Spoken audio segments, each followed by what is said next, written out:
I want to say up front this is going to be a very personal video. It's about my very specific reaction to the movie Joker, and all the context that you need to get it. I hope I help someone along the way, and I hope someone who needs to hear about my journey hears about it. And if I manage to pull one person out of the hole I almost fell into, then this video has done its job. I hope I can entertain the rest of you along the way. So, Joker. This is a movie that I struggle really hard to analyze thematically. There's so many think pieces on it that seem to try to ascribe some symbolism onto a text that seems to be allergic to having an opinion. In fact, to me it almost reads like a pastiche of movies like Taxi Driver, King of Comedy, Fight Club, even Joker himself. The movie exists entirely to convey a mood and tone, and it's a lot more concerned with an atmosphere and evoking specific references that don't lead anywhere. It must have done something right though, because I had a profoundly emotional reaction to the movie. If I had to explain it, it felt like 15-year-old me was making it. Don't worry, I am going somewhere with this. So, I know this is a shock to some of you, but I'm trans. I identify as non-binary, actually, and one of the things about the trans experience that I find fascinating is the idea that you get to see life and society being perceived as both sides of the gender binary. I experienced adolescence as a cis male, and now I'm experiencing life as a trans person, and it's a perspective I value, especially when it comes to viewing movies like Joker. Being part of the weird middle children that are the 1996 to 98 babies, I didn't have the internet for my entire childhood, but when it really started to explode, I got into it.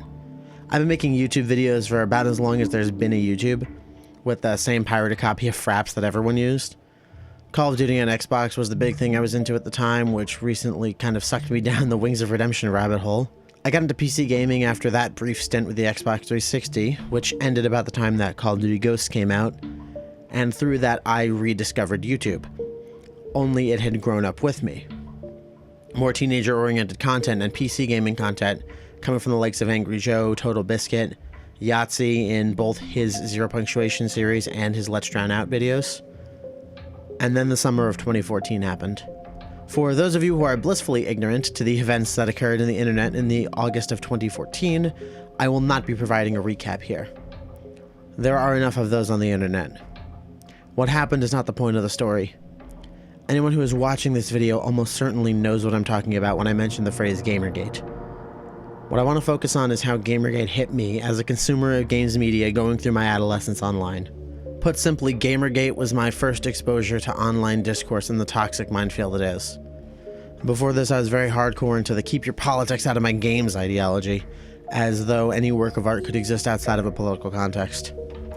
It was around this time I first subscribed to The Amazing Atheist because I was that kind of white kid, and I saw a lot of what I was thinking in his videos. I basically fell down the PewDie pipeline, albeit a primitive version of it.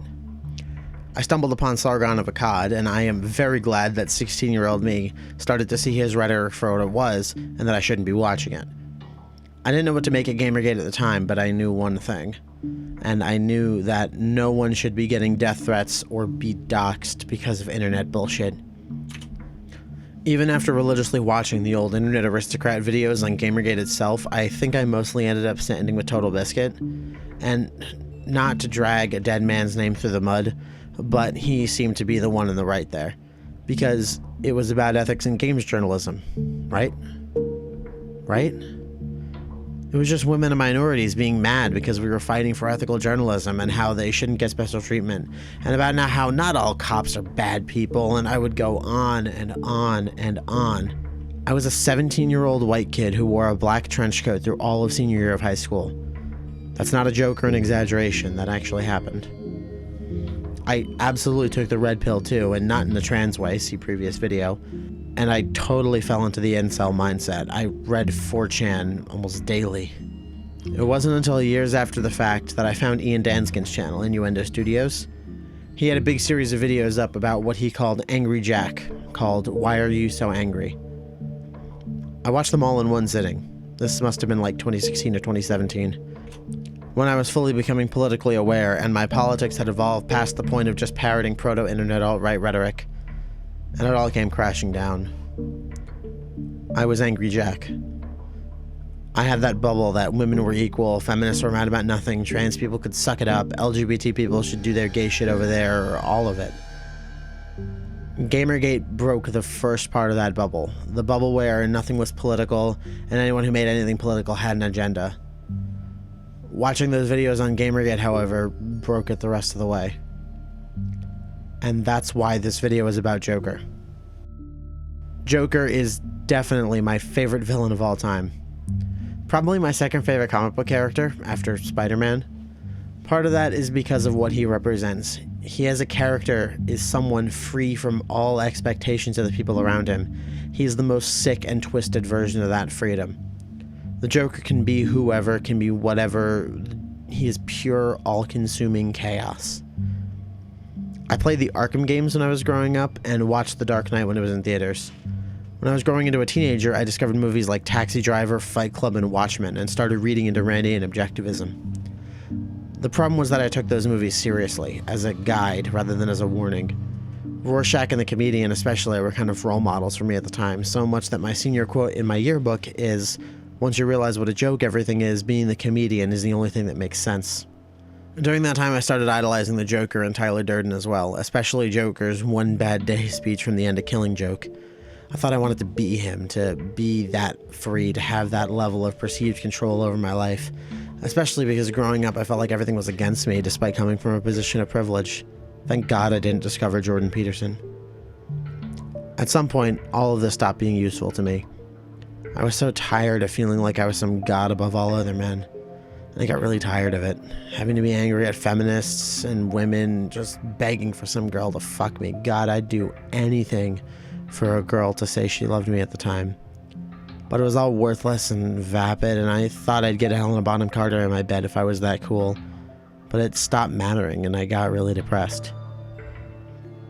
Part of me was afraid that I was going to grow up into Joker. Part of me really wanted to, simply because that level of confidence and conviction was something I desperately needed. But it was mostly the fear that I was going to end up as just another Trump-loving mass shooter, and disgust at that idea is what drove me to question my identity in the first place. To an extent, it's the reason I know I'm trans now. And when the trans happened, now that I have this kind of massive emotional awakening, I recognize how bad the old version of me was. He railed against non-binary people, especially to others who would listen and who would reinforce that we live in a society and feminism are all the reasons I was broken, instead of just being in the wrong gender identity. This is why I'm so derisive about the white male rage genre of movie, because at a certain point, I realized that if any of the people who idolize these characters and valorize their ideas began experiencing any kind of systemic oppression, they'd grab a brick and paint themselves with the hammer and sickle. And I know because I'm doing that now. I distinctly remember in 2014 when Michael Brown was shot by a cop in Ferguson, Missouri. I said shit like, oh, maybe he deserved it, or he was a thug, because I was a confused young white boy.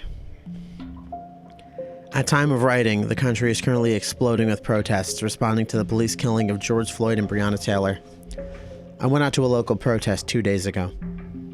I used to think that people of color were the problem, and that cops were alright. All this shit was coming from a privileged white boy who didn't know anything.